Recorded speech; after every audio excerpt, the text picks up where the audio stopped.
See, no matter what age we are, no matter where we're from, no matter what our background is, none of us take all of the rules of our life and our world as seriously as the other rules. There are some rules where like, yes, that's a big, important, serious rule. And there are other rules where I could take it or leave it. We all have things that really matter to us, and we all have things that we're not particularly fussed on. Speed limits. I'm not too fussed. I get it, like we all have places to be as long as it's not insane if you're going a little bit faster than me. I'm generally fine with it. And I can already see people turning to each other, eyebrows raised. Well, I don't know how I feel about that. What did the rector say about the speed? And we all have, we'll have different feelings, strong or weak on that. But speed limits, they're not the thing that gets me out of bed in the morning. However, if you are taking the third exit at a roundabout and you go the whole way round in the left-hand lane, I am liable to follow you home and issue you a citizen's arrest. I get the rules from the same book. They're both from the rules of the road. One I'm not as fussed on, the other one I'm following you home. Or if you park in a parent and child parking spot and have no kids in your car, I could burst into flames.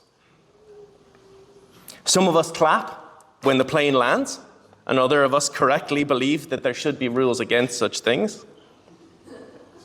Our world is filled with rules, spoken and unspoken, practical and cultural, consequential and inconsequential. And which ones we care about says a huge amount about who we are as people. I really care about the parent and child parking space one, because that's my parking space. And life is hard enough with a 4-year-old and a 1-year-old. And this was the case in Jesus' world too. Not with the parking, but with the rules and expectations that his culture conducted themselves. The life and faith of the people of God in the first century was defined by their obedience to the Torah, which contains 613 commandments. The challenge of having 613 rules to obey at all times is not just memorizing them. It's choosing which ones to break when they come into conflict with each other. And when you have 613 rules you always have to keep, they will come into conflict with each other. And they debated this all the time in Jesus' day. One of the classics that people debated was, if you come across your enemy's ox or donkey wandering off, be sure to return it. And if you see their donkey, the donkey of someone who hates you, has fallen down under its load, do not leave it there. Be sure that you help them. That's from Exodus 23. Very, very important. When you see your enemy's ox or donkey fallen into a hole or fallen down under the load that it was carrying, that's a big deal. You should help your neighbor, no matter how you feel about them, by bringing home their donkey or their ox. But God also says in the 4th commandment, 6 days shall you work, and then you shall rest, just as God did. You shall do no work on the Sabbath. So what do you do? And this is literally one of the things that they would say to each other in the first century. What do you do when your neighbor's ox falls into a hole on the Sabbath? Because I don't care who you are or how big you are, pulling an ox out of a hole is work. So what do you do? Which commandment do you keep? Do you love your neighbor by bringing home their ox? Or do you obey the Sabbath and keep it holy by leaving your neighbor's ox behind? If you want to be faithful, if you want to be who God has called you to be, you've got to break one and keep the other. And which one you break and which one you keep, it matters. That's where the life of faith is really found. Not just in the obedience of rules without thinking about them, but in the consideration that we have of what kind of life we're living and what rules we say matter. What law above all else do you seek to keep? Which one you choose says a lot about you, your faith. And it says a lot about what you think God is like and what you believe that he cares about. And that sets the scene for our gospel this morning. Because Jesus is teaching in the synagogue. He is among the rule keepers and those seeking to learn what does it mean to keep the rules, to be who God has called you to be, to live in a distinctive way that reflects God's goodness to the entire world. And he sees a woman who has been bent over and essentially crippled by her illness for 18 years. And 18 years is a long, long time. Jesus sees her and he knows her story. He feels her pain. And he has the power to free her, to change her circumstances, and to turn her life around. And so he does. He reaches out. And we don't even know if she asked. She may have just been a hurting person in his proximity who he couldn't help but reach out and touch. But let me tell you what the last thing on Jesus' mind is. At no point during that entire interaction does Jesus think to himself, oh, what day is it? But the synagogue leader is the opposite. He's probably not happy in general because this is his place of work and someone else is coming in and making a big fuss. And he seems to be quite popular there. People are flocking to this radical prophet. And he's no longer in control of what's happening among those who are seeking God. And this miracle happens in front of him. And there are so many ways in which he could respond. He could be awestruck and ask Jesus, what must I do to follow you? He could weep with delight and compassion that this suffering woman has had her life changed. He could say through tears, I'm so glad that Jesus gave you what we never could. But he doesn't. He says, stop. This is all starting to look a bit too much like work on the holy day. I remember when I was living in Bangladesh with my family when I was a kid.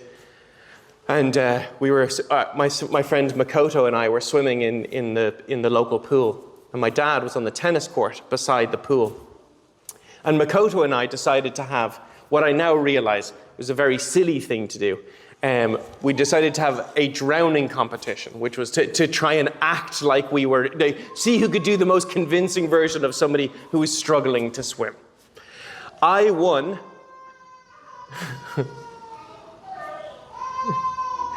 Sorry, you always know your own. Yeah. Want to say hi to people? Yeah. Yeah, you can do that. So, you say hello. Hi. You don't like it now that you're up here? That's okay. So we were having this competition, and I won when I gave the most convincing display of somebody who was struggling to swim. And I knew that I won because my father, who had been playing tennis, was now in the water rescuing me. He had run off the court, dove into the water, grabbed me, pulled me up to the surface and pulled me over to the side. And then he saw the look on my face when he got me over there and realized I don't think he was struggling to swim at all. But I always look back on that, and when I think about it in this context, of somebody who's always seeking to keep the wrong rules. It'd be like in that moment if a father dives into the water to rescue somebody from drowning, pulls them to the side, and the lifeguard comes over and says, actually, you're not allowed to wear shoes at the side of the pool. You're missing the point. Because the reason the rules are there is to create a reality in which people live and prosper. And if there's a way in which those rules start to become life-limiting or destructive for people, what does the man say in the gospel? He says, there are 6 other days that you could come and be healed. When was the last time someone had been healed on those other 6 days? What is a holy day if not for healing? What is holiness if it doesn't lead to wholeness? What is a day of rest if it doesn't lead to you being restored? And so Jesus looks at him, baffled. He says to him, you give your animals water on the Sabbath. You untie your ox so that they can drink, but you won't allow this woman to be untied, to be unburdened, to be set free so that she can live? What matters to you? What laws do you care about? What is your priority structure? What rules or values will you be known for keeping and known for embodying? And it's a profound challenge for us as people seeking to be God's people in the world in which we live. What do we base our faith on? What rules do we seek to keep? What values do we seek to practice? What things do we seek to embody in a world that is crying out for love, for healing, for wholeness, and crying out most of all to be unburdened from things that are weighing them down? There's a wonderful old quote by a guy with an even better name. His name is Yaroslav Pelikan. incredible name. But he has a great quote. He says, tradition is the living faith of the dead, but traditionalism is the dead faith of the living. Let me say that again. Tradition is the living faith of the dead. Tradition is what we carry from our history of the ways in which those who went before us taught us how to seek God and worship him and be his people.